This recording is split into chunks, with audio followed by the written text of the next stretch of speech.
नमस्कार विद्यार्थी मित्रांनो, कसे आहात?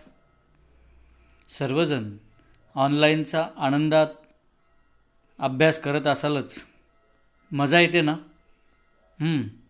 असाही अभ्यास करण्याची आपण सवय ठेवली पाहिजे. श्री नेमिनाथ जैन ब्रह्मचर्याश्रम संचलित श्रीमान P.D. सुराणा कला, वाणिज्य आणि विज्ञान कनिष्ठ महाविद्यालय, निमीनगर, चांदवड. मी प्राध्यापक बागुल भिडी. आजच्या या मराठीच्या तासिकेमध्ये आपले सर्वांचे अतिशय आनंदानं आणि मनापासून मी सर्वांचे सहर्ष स्वागत करतो. विद्यार्थी मित्रांनो, आपण या ऑनलाईन तासिकेमध्ये वेगवेगळ्या विषयांचा आपण अभ्यास करत आलेलो आहोत. मग त्यात गद्य असेल, पद्य असेल, उपयोजित साहित्य असेल, कथा असतील, अशा वेगवेगळ्या घटकांचा आपण अभ्यास करत आलेलो आहोत. पण आज आपल्याला व्याकरणाच्या एक महत्त्वाच्या घटकाकडे आपल्याला जायचे आहे आणि हा घटक आपल्याला अभ्यासावयाचा आहे. व्याकरणामध्ये जो घटक आपण अभ्यासणार आहोत तो खूप महत्त्वाचा आहे. अर्थात यापूर्वीसुद्धा तुम्ही त्याचा अभ्यास केलेला असेलच. हायस्कूलमध्ये असतानासुद्धा तुम्ही निश्चितच समास हा प्रकार जो आहे तो अभ्यासलेला आहात. समास म्हणजे काय, समासाचे वेगवेगळे प्रकार, समासांचे उपप्रकार, असे विविध घटक तुम्ही अभ्यासलेले आहात. पुन्हा 12वीला समास हा घटक अभ्यास मंडळानं आपल्याला अभ्यास करावयासाठी दिलेला आहे. मित्रांनो, या समासाचा आपल्याला अगदी बारकाईनं अभ्यास करायचा आहे. मग त्यामध्ये समासाची व्याख्या असेल किंवा समास हा घटक अभ्यासण्यासाठी ज्या ज्या घटकांची आवश्यकता असते त्या सर्व घटकांचा अभ्यास आपण आजच्या या तासिकेमध्ये करणार आहोत. चला तर मित्रांनो, समास हा प्रकार आपण आज समजून घेऊया.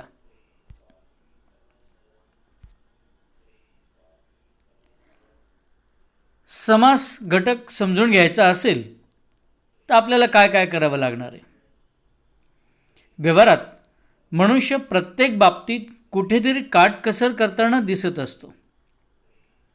ही काटकसर कधी पैशांची असते तर कधी वेळेची असते.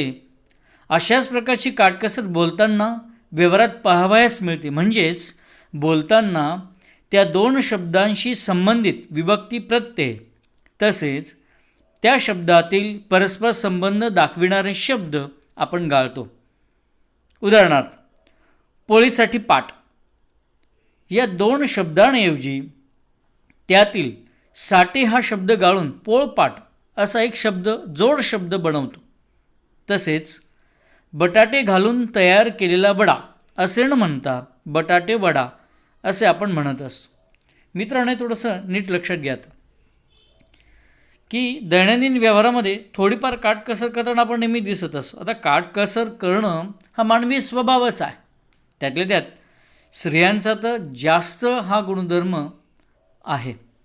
अधिक काटकसर जे आहे ना तर स्त्रिया जास्त करत असतात पुरुषांपेक्षा. मग ती काटकसर व्यवहारातली असो आणि घरगुती असो आणि कुठली असो, पण काटकसर करणं हे चालतंच. आपण पैशांची सुद्धा काटकसर करत असतो, कधी वेळेची करत असतो, वेगवेगळ्या गोष्टींची आपण काटकसर करत असतो. मग ही काटकसर करणं हाच माणसाचा गुणधर्म ज्या वेळेला भाषेच्या बाबतीत आपण वापरत असतो तर त्यावेळेला समासाची निर्मिती होत असते. की ज्यावेळेस बोलत असताना कधीकधी दोन शब्दांमधील विभक्ती प्रत्यय असतील की त्या दोन शब्दांमध्ये परस्पर अर्थ दाखविणारे काही शब्द असतात ते आपण गाळून टाकत असतो. इथे उदाहरण दिलं बघा, पोळीसाठी पाट. आता पोळीसाठी पाट, आता पोळी म्हटल्यानंतर पोळीसाठी पाट यामध्ये पोळपाट आपण म्हणत असतो. साठी हा शब्द आपण काय करतो, आपण बोलताना व्यवहारामध्ये गाळून टाकत असतो. तसं बघा, आपण ज्यावेळेस बटाटे वडा हा शब्दप्रयोग आपण करत असतो, त्या बटाटे घालून तयार केलेला वडा असे न म्हणता बटाटे वडा असे आपण म्हणत असतो. म्हणजेच व्यवहारामध्ये, दैनंदिन जीवनामध्ये बोलताना अशी कृती आपण करत असतो, अशी भाषेची शब्दांची काटकसर आपण करत असतो. आणि ज्यावेळेला अशी काटकसर सुरू होते त्यावेळेला तिथे समासाची निर्मिती होते. बघा, पूर्वीचा जो अभ्यासक्रम जर तुम्ही बघितला असेल, समासाची अगोदरची थोडीशी पार्श्वभूमी आपल्याला संधीमध्ये सुद्धा, संधी ह्या प्रकारामध्ये सुद्धा बघायला मिळते. ज्यावेळेला आपण चंद्रोदय म्हणतो, आपण सूर्योदय म्हणतो आपण. आता यामध्ये पण चंद्रोदय म्हणजे चंद्राचा उदय असे दोन शब्द आहेत. सूर्योदय, सूर्याचा उदय असे दोन शब्द आहेत. परंतु असे शब्दप्रयोग जरी असतील, पण आपण हे दोघं शब्द काय करतो, आपण एकत्र करतो. शब्द म्हणजे त्याची काही अक्षर एकत्र केली जात असते.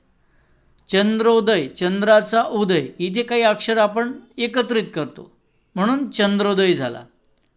सूर्योदय म्हणजे सूर्याचा उदय, हे दोन शब्द आहेत, सूर्य आणि उदय, ते एकत्रित केले सूर्योदय. चंद्र उदय एकत्रित केला चंद्रोदय. म्हणजे काही अक्षरांचे एकत्रीकरण करतो म्हणून त्याला संधी म्हणतो, हे आपण पूर्वी बघितलेलं आहे. त्याचीच पुढची पायरी ती म्हणजे समासाची.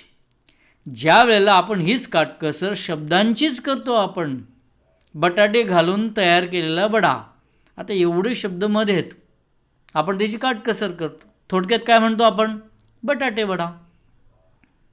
पोळीसाठी पाट, साठी काढून घेतो, पोळपाट. म्हणजे ज्या वेळेला आपण शब्दांचीच काटकसर करतो त्यातूनच समासाची निर्मिती होत असते मित्रांनो. आता समास आणि समासासाठी आवश्यक असणारे घटक ते आपण लक्षात घेऊया. आता समास जर आपल्याला हा घटक नीट समजून घ्यायचा असेल तर तो आपण कसा लक्षात घेणार. आता इथे व्याख्या दिलेली बघा, शब्दांच्या एकत्रीकरणाला समास असे म्हणतात. शब्दांच्या एकत्रीकरणाला समास असे म्हणतात. आता समास, इथे शब्द जो आहे ना, सम अधिक अस असा शब्द आहे. सम अधिक अस बरोबर समास. हा संस्कृत धातूपासून तयार झालेला शब्द आहे आणि त्याचा अर्थ एकत्र करणे असा होत असतो. म्हणजे समास हा शब्द सम अधिक अस असा तयार झालेला आहे आणि त्याचा अर्थ काय होत असतो, एकत्र करणे. संस्कृत धातूपासून हा शब्द तयार झालेला आहे. आता शब्दांच्या एकत्रीकरणाला समास असे म्हणतात. म्हणजे इथे समास याची नीट व्याख्या जी आहे ती आपण नीट समजून घ्या. शब्दांचं एकत्रीकरण होत असतं. दोन किंवा दोनापेक्षा अधिक शब्द ज्या वेळेला एकत्र येत असतात, दोन किंवा दोनापेक्षा अधिक शब्द ज्या वेळेला एकत्र येत असतात, अशा शब्दांच्या एकत्रीकरणाला, म्हणजे त्या शब्दांचं जे एकत्रीकरण होतं त्याला समास म्हणतात. जसं बघा, आता इथे प्रतिक्षण असा शब्द आहे किंवा राष्ट्रार्पण असा शब्द आहे. मग प्रतिक्षण याच्यामध्ये किती शब्द आहेत, दोन, प्रति आणि क्षण. राष्ट्रार्पण यामध्ये राष्ट्र आणि अर्पण असे दोन शब्द आहेत. पण हे दोन दोन शब्द काय होऊन जातात, एकत्र येतात. प्रतिक्षण दोन वेगवेगळे शब्द ते एकत्रित आले, काय शब्द तयार झाला, प्रतिक्षण. राष्ट्रार्पण, राष्ट्र अर्पण असे दोन शब्द आहेत. ते दोघं शब्द आपण एकत्रित केले. ते शब्द एकत्रित केल्यामुळे शब्द तयार झाला राष्ट्रार्पण. म्हणजेच ज्यावेळेस आपण असे शब्दांचं एकत्रीकरण करतो ना, आणि जो नवीन शब्द तयार होत असतो त्यातून, मग म्हणून अशा शब्दांच्या एकत्रीकरणाला समास असं म्हटलं जात असतं. आता सामासिक शब्द म्हणजे नेमकं काय? सामासिक शब्द म्हणजे नेमकं काय ते आपण नीट लक्षात घेऊया.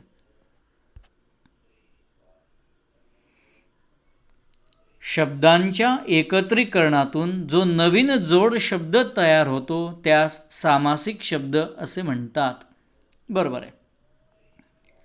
म्हणजे ज्या वेळेला दोन शब्द आपण एकत्रित करतो, आता एकत्रित केलं साहजिकच त्यातून नवीनच शब्द तयार होणार आहे. मग जो जोड शब्द नवीन तयार होतो ना मित्रांनो, त्याला सामासिक शब्द असं म्हटलं जात असतं. कारण की नवीन शब्द तयार होत असतो आणि म्हणून त्याला आपण काय म्हणतो, आपण सामासिक शब्द असं म्हटलं जात असतं त्याला. मग आता समजा लंबोदर असा शब्द आहे. आता इथे दोन शब्द कोणते आले? लंब, उदर असे दोन शब्द आले. बरोबर आहे. आता लंब, उदर हे दोन स्वतंत्र शब्द आहेत, ते एकत्रित केले लंबोदर. एकत्रित करणं म्हणजे समास आणि एकत्रीकरणातून नवीन शब्द तयार होणं म्हणजे लंबोदर. लंब, उदर वेगवेगळे शब्द होते, ते एकत्रित केले, नवीन शब्द कोणता तयार झाला? लंबोदर. म्हणूनच शब्दांच्या अशा एकत्रीकरणाला सामासिक शब्द असं म्हटलं जात असतं किंवा त्या एकत्रीकरणातून नवीन शब्द होतो त्याला सामासिक शब्द म्हणतात. म्हणजे एकत्रीकरण केलं की समास, शब्दांच्या एकत्रीकरणातून नवीन जोड शब्द तयार झाला की त्याला सामासिक शब्द असं म्हटलं जात असतं. नंतर पुढे बघा, समास आपल्याला समजून घ्यावायचा असेल तर विग्रह पण समजून घ्यावं लागणार आहे. मग विग्रह म्हणजे नेमकं काय? सामासिक शब्द कोणत्या शब्दांपासून तयार झाला हे स्पष्ट करण्यासाठी आपण त्या शब्दाची फोड करून दाखवतो. या फोड करून दाखविण्याच्या पद्धतीलाच विग्रह असे म्हणतात. बरोबर मित्रांनो. आता सामासिक शब्द कोणत्या शब्दांपासून तयार झाला हे आपण जेव्हा समजून घेण्याचा प्रयत्न करतो ना, मग तो शब्द कसा तयार झाला हे समजून घेण्यासाठी त्याची फोड करावी लागते. म्हणजेच ते शब्द वेगवेगळे करावे लागतात. कारण की एका सामासिक शब्दामध्ये दोन शब्द असतात, ते वेगवेगळे करून दाखवावे लागतात आणि ते वेगवेगळे करून दाखवावे लागणं यालाच काय म्हटलं जात असतं? विग्रह म्हटलं जात असतं. यालाच काय म्हटलं जातं? विग्रह. जसं बघा, राष्ट्रार्पण हा शब्द होता, राष्ट्रार्पण. आता राष्ट्रार्पण या शब्दाचा म्हणजे हा शब्द कसा तयार झालेला आहे हे समजून घेण्यासाठी काय केले, मग त्याला दोन शब्द आपण बाजूला केले. मग पहिला शब्द कोणता? राष्ट्र. दुसरा शब्द कोणता? अर्पण. म्हणून हे शब्दाची आपण जी फोड करतो ना, या शब्दाची आपण फोड करतो, या फोड करण्याच्या क्रियेलाच विग्रह असे म्हटले जात असते. म्हणजे आपण तो शब्द फोडून दाखवतो, आपण तो कसा तयार झाला, म्हणजेच त्याला काय म्हटलं जात असतं? मग विग्रह करणं असं म्हटलं जात असतं. तो शब्द कसा तयार झाला याच्यासाठी तो वेगवेगळा करावा लागतो, स्वतंत्र करावा लागतो. आणि ते विग्रह करणं म्हणजेच काय, तर दोन शब्द स्वतंत्र करून दाखवणं, म्हणजेच त्या शब्दाची मूळ सामासिक शब्दाची फोड करणं, यालाच काय म्हटलं जात असतं? तर विग्रह करणं असं म्हटलं जात असतं. तर पद म्हणजे काय? आता पद म्हणजे काय? सामासिक शब्दात दोन शब्द असावे लागतात, त्या प्रत्येक शब्दाला पद असे म्हणतात. नीट समजून घ्या. आता सामासिक शब्दात दोन शब्द असावे लागतात, त्या प्रत्येक शब्दाला पद असे म्हणतात. आता इथे बघा, एखादं आपण उदाहरण घेऊयात. आपण आता सूर्योदय आपण उदाहरण घेतलं. इथे दोन शब्द कोणकोणते आहेत मित्रांनो? एक म्हणजे सूर्य, दुसरा शब्द म्हणजे उदय. म्हणून हे दोन वेगवेगळे शब्द असतात. मग हे जे शब्द असतात ना, या शब्दांना पद असं म्हटलं जात असतं. म्हणजे ज्यावेळेस सामासिक शब्द जो असतो ना, तो एकत्रीकरणातून तयार झालेला असतो. विग्रह केला की म्हणजे तो कसा तयार झाला हे कळतो आपल्याला. म्हणजे ते दोन शब्द आपण वेगवेगळे करून आपण सांगत असतो. जसं राजवाडा, राजाचा वाडा, त्याचा सामासिक शब्द काय केला आपण? राजवाडा. मग राजाचा आणि वाडा हे दोन शब्द काय आहेत? म्हणजे राजा आणि वाडा हे दोन शब्द वेगवेगळे आहेत. मग हे दोन वेगवेगळे जे शब्द आहेत ना मित्रांनो, या शब्दांनाच पद असं म्हटलं जात असतं. लक्षात आलं तुम्हाला? आता तुम्हाला म्हणजे समास हा घटक शिकण्यासाठी जे आवश्यक शब्द असतात ते आपण, आवश्यक गोष्टी असतात ते आपण नीट समजून घेतल्या मित्रांनो. मग समास, सामासिक शब्द, विग्रह आणि पद हे आपण नीट समजून घेतलं. चला पुढे आता समासाचे प्रकार. आता समासाचे प्रकार कसे तयार झालेत मित्रांनो? समासात निदान 2 शब्द किंवा पदे एकत्र येतात. या 2 शब्दांपैकी कोणत्या शब्दाला वाक्यात अधिक महत्त्व आहे? कारण की आपण पाहिलं सामासिक शब्द हा 2 शब्दांनी तयार झालेला असतो. मग कोणत्या शब्दाला अधिक महत्त्व असतं, कोणत्या पदाला अधिक महत्त्व असतं, आणि ज्या पदाला अधिक महत्त्व दिलं गेलं त्यावरूनच मग समासाचे प्रकार ठरविण्यात आलेले आहेत. मग हे प्रकार कसे पडलेत ते बघूया आपण. तर पहिला प्रकार आहे अव्ययीभाव समास. कारण की सामासिक शब्दात 2 शब्द असतात.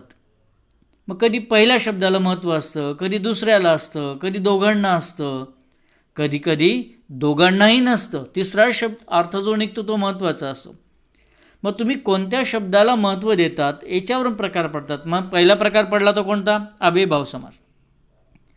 दुसरा प्रकार जो आहे तो तत्पुरुष समास.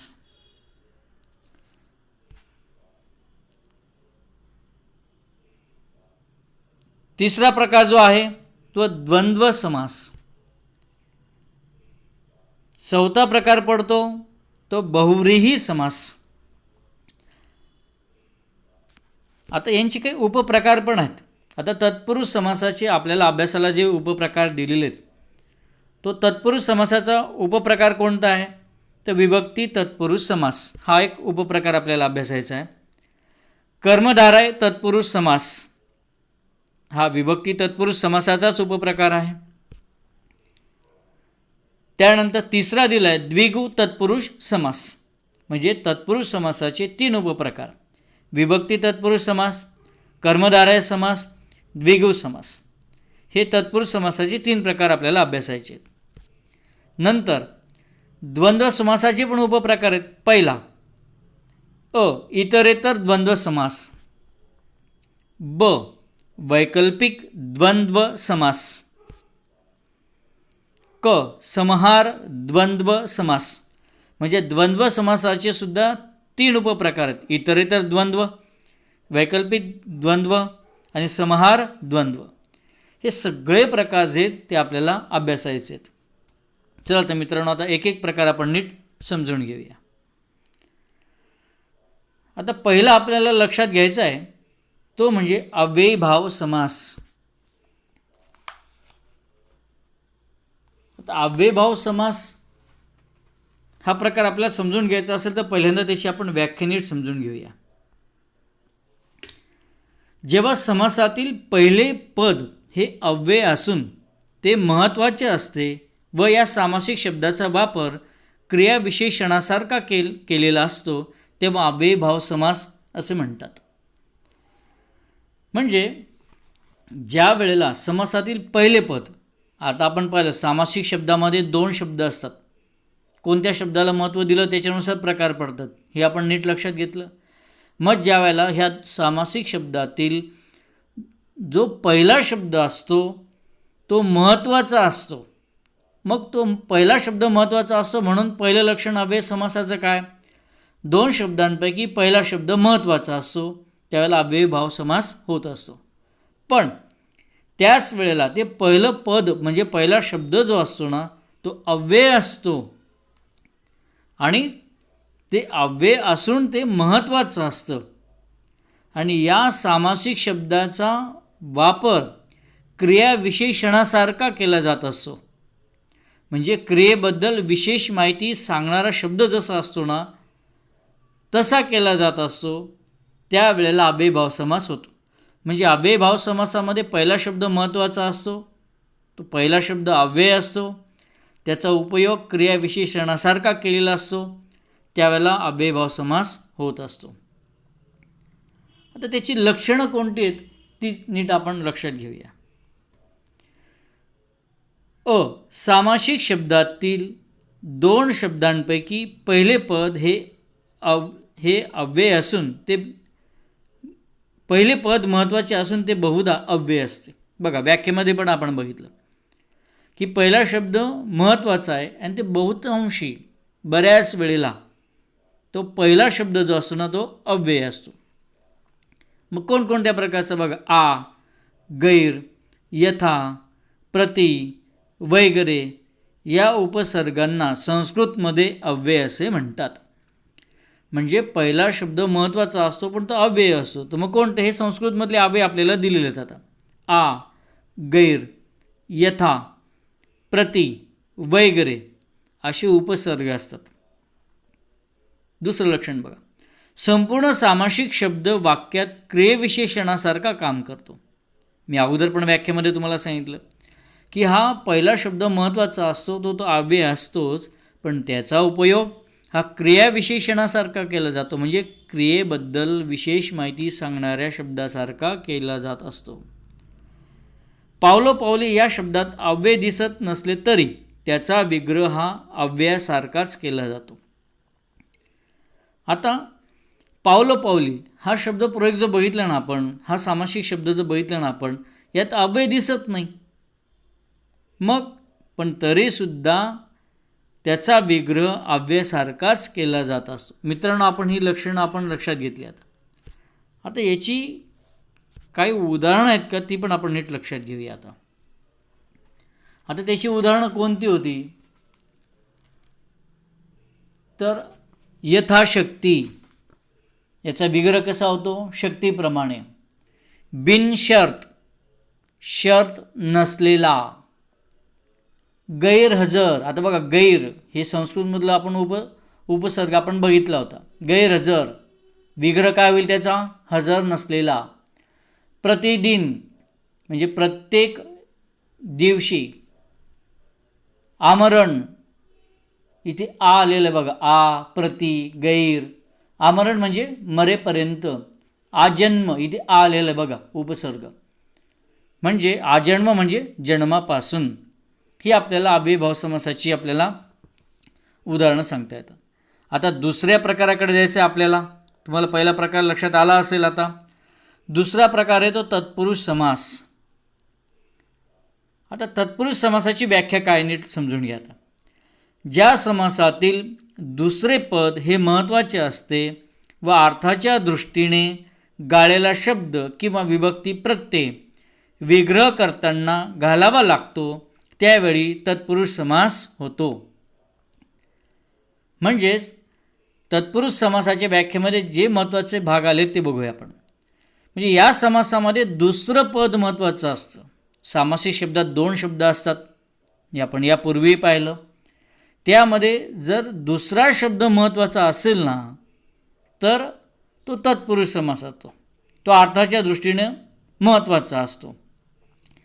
आणि असं अर्थाच्या दृष्टीने दुसरा शब्द किंवा दुसरं पद हे महत्त्वाचं असतं, पण अर्थाच्या दृष्टीने त्या दोन शब्दांमधला काही शब्द गाळलेले असतात किंवा विभक्ती प्रत्यय विग्रह करताना टाकावा लागत असतो. म्हणजे दुसरा शब्द महत्त्वाचा असतो. अर्थाच्या दृष्टीने गाळलेला शब्द किंवा विभक्ती प्रत्यय हा विग्रह करताना आपल्याला टाकावा लागतो. त्या सामासिक शब्दाचा विग्रह करताना विभक्ती प्रत्यय किंवा अर्थाच्या दृष्टीने महत्त्वाचा असणारा शब्द टाकावा लागतो. त्यावेळी तत्पुरुष समास होत असतो. आता तत्पुरुष समासाची लक्षणे कोणती ती आपण नीट लक्षात घेऊया. आता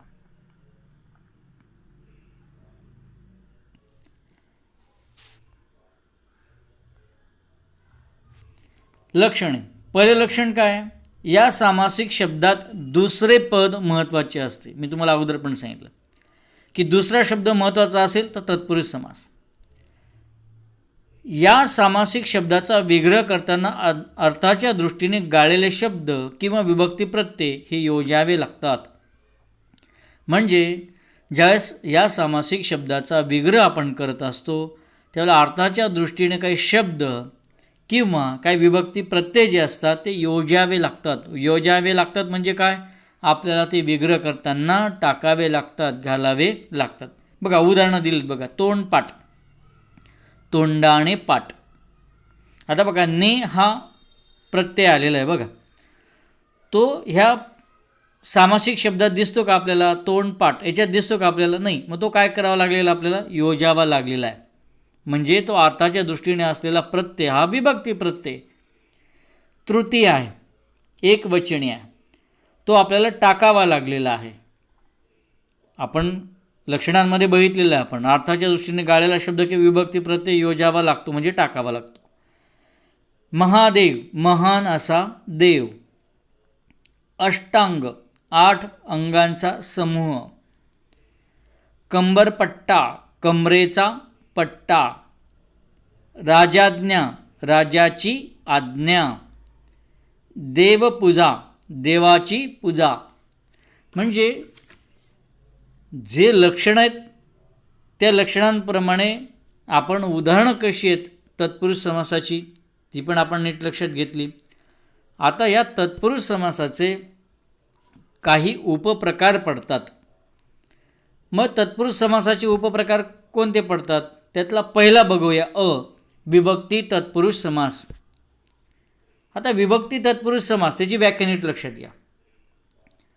ज्या तत्पुरुष समासात कोणत्याही विभक्तीचा किंवा विभक्तीचा अर्थ व्यक्त करणाऱ्या शब्दयोगी अव्ययाचा लोप करून दोन्ही पदे जोडली जातात त्यास विभक्ती तत्पुरुष समास असे म्हणतात. साध्या शब्दात सांगतो मी तुम्हाला आता मित्रांनो. बघा तत्पुरुष समासात आपण काय, तत्पुरुष समास म्हणजे आपण काय, दुसरा शब्द महत्त्वाचा. सामासिक शब्दाचा विग्रह करताना विभक्ती प्रत्यय वगैरे टाकावा लागतो म्हणजे तो तत्पुरुष समास असतो. पण विभक्ती तत्पुरुष समासामध्ये काय असतो, जो विग्रह करताना तुम्ही विभक्ती प्रत्यय टाकलेला असेल किंवा विभक्तीचा अर्थ व्यक्त करणारा जो शब्दयोगी अव्यय जो असेल तो तुम्हाला लोप करावा लागतो. लोप करावा लागतो म्हणजे काय, काढून टाकावा लागतो.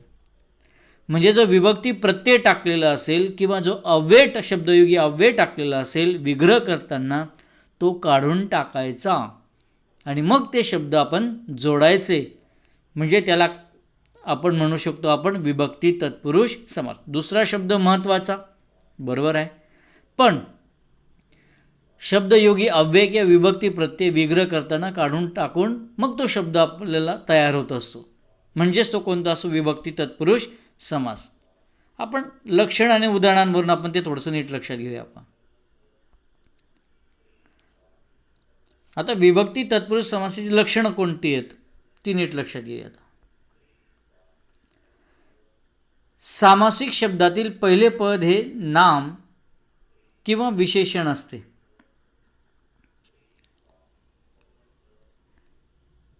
सामासिक शब्दातील पहिले पद हे नाम किंवा विशेषण असते.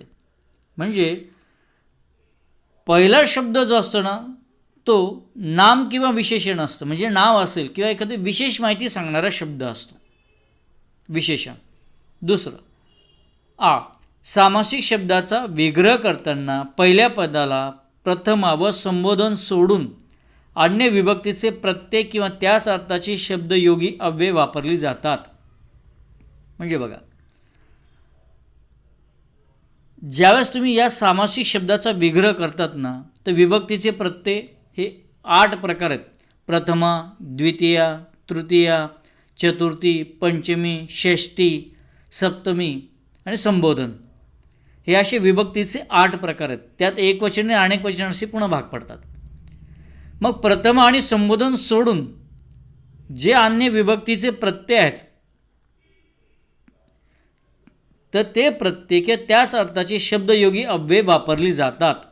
हे दुसरं लक्षण आहे. बघा दोन्ही नीट लक्षणं आपण नीट लक्षात घ्या. पहिले पद नाम किंवा विशेषण असते. पहिल्या पदाला विग्रह करताना, सामासिक शब्दाचा विग्रह करताना पहिल्या पदाला म्हणजे जो सामासिक शब्दामधला पहिला शब्द जो असतो ना तो प्रथमा किंवा संबोधन सोडून इतर जे आपण 8 प्रकार बघितले आपण विभक्ती प्रत्ययाचे ते त्या ठिकाणी विग्रह करताना वापरले जात असतात. उदाहरणावरून बघा, तुम्हाला नीट लक्षात येईल. लोकप्रिय. आता लोकप्रिय या शब्दाचा विग्रह ज्यावेळेस करतो ना आपण, लोकांना प्रिय, म्हणजे बघा लोकांना, ना हा काय आलेला आहे, प्रत्यय. तो नेहिशी, नेहिशीही, म्हणजे तृतीयेचा प्रत्यय आलेला आहे. तो विभक्ती प्रत्ययामध्ये जी तृतीय विभक्ती जी आहे ना, तर त्याच्यामध्ये एक वचन आणि अनेक वचन, नेहिशी किंवा नेहिशीही असे प्रत्यय येतात. मग ना हा आला कुठला, तृतीय विभक्तीचा आलेला आहे. म्हणजे असे विग्रह करताना ते टाकावे लागतात. घर मालक, घराचा मालक. घर मालक म्हणजे घराचा मालक.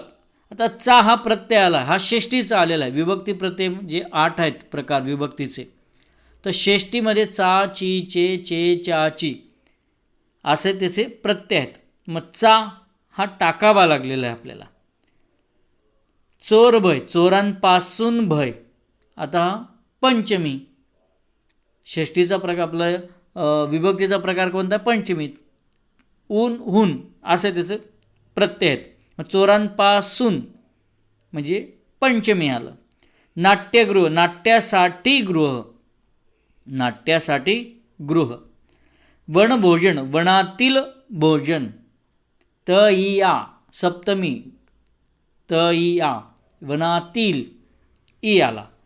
म्हणजेच असे विभक्तीचे प्रत्यय विग्रह करताना टाकावे लागतात. आलं लक्षात मित्रांनो. पण हे विभक्तीचे प्रत्यय किंवा अव्यय काढून टाकले, ते लोप केले की मग जो जोड शब्द तयार होतो तो विभक्ती तत्पुरुष समासाचा असतो.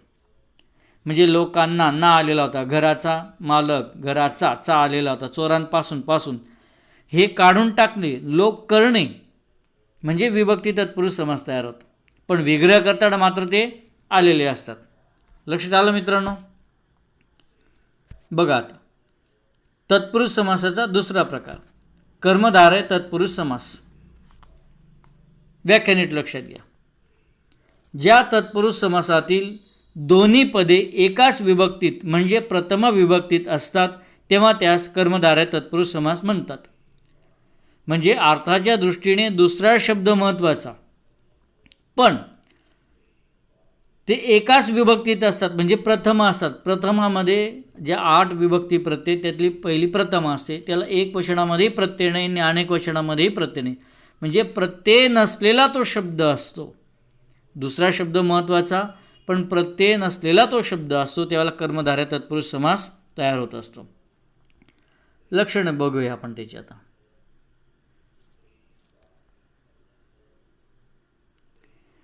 दोन्ही पदे एकाच विभक्तीत म्हणजे प्रथम विभक्तीत असतात. जसं बघा, मूक चंद्रमा असा शब्दप्रयोग आहे. आता मूक चंद्रमा म्हणजे दोन्ही पद हे एकाच विभक्तीमध्ये आहेत. आता याची अजून आपल्याला उदाहरणं सांगता येतात. उदाहरणं सांगता येतील. बघा, दुसरं लक्षण, कधी पहिले तर कधी दुसरे पद हे विशेषण असते, तर कधी दोन्ही पदे विशेषण असतात. म्हणजे कर्मधारय तत्पुरुष समासामध्ये पहिला शब्द जो असतो, पहिलं पद हे कधी विशेषण असतं तर कधी दुसरं पद विशेषण असतं. कधी कधी असंही होऊन जातं की दोन्ही पद विशेषण असतात. उदाहरणार्थ बघा, कृष्णविवर, घननीळ, श्यामसुंदर, आहे की नाही. म्हणजे असे असतात. रक्तचंदन, नीलकमल, हे शब्द आपल्याला काय सांगता येतात, हे विशेषण असणारे शब्द सांगता येतात. पुढचं लक्षण बघा, कधी पहिले पद उपमान असते तर कधी दुसरे पद उपमान असते.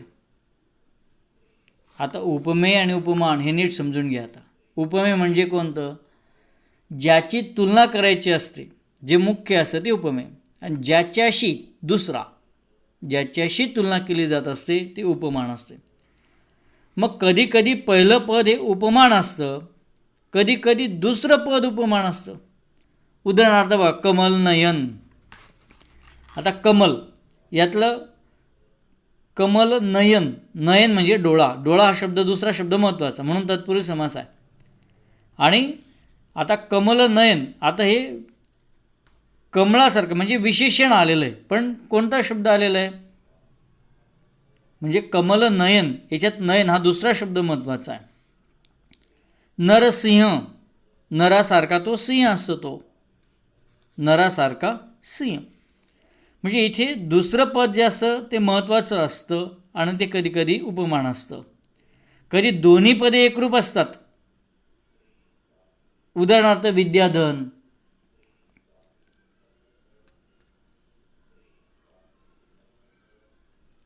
मातृभूमी, काव्यानंद, भवसागर असे शब्द आपल्याला सांगतात. आता हे थोडंसं तुम्ही उदाहरणं बघा म्हणजे तुम्हाला लक्षात येईल. मानधन, मान हेच धन, याचा विग्रह कसा होईल, मान हेच धन. कमलनयन, कमळासारखे डोळे, नयन म्हणजे डोळे, आपण अगोदरही बघितलं. घननील, घन असा नील. काव्यामृत, काव्यरूपी अमृत.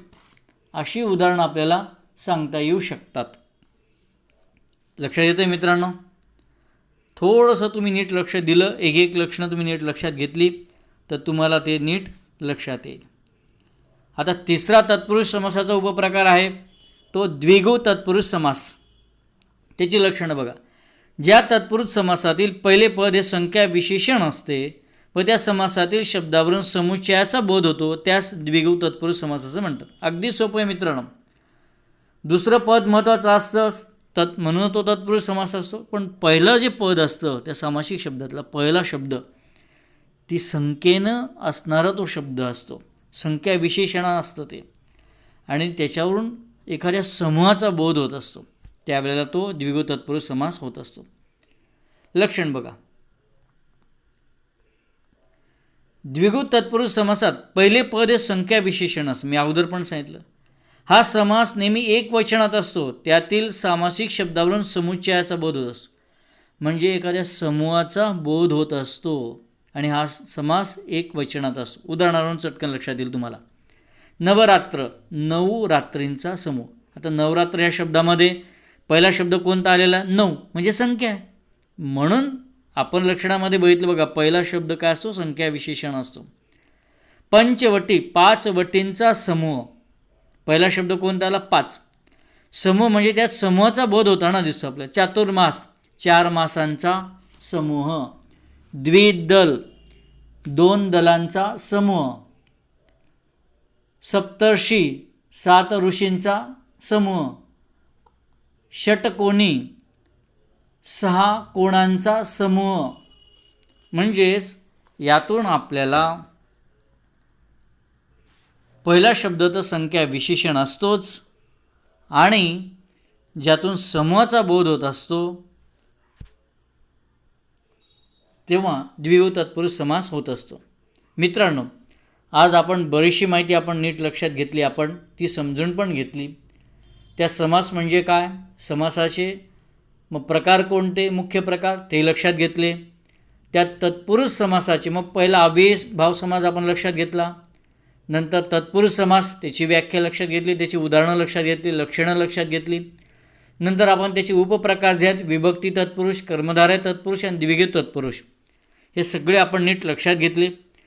तुम्ही या ही जी माहिती आहे नीट वाचा, लक्षात घ्या आणि मी याच्यावरची काही उदाहरणं तुम्हाला देणार आहे, ते तुम्ही सोडवा आणि वहीमध्ये ते लिहून घ्या. तुम्ही जे सहकार्य केलं मित्रांनो मला या तासिकेसाठी तुमचे सर्वांचे मनापासून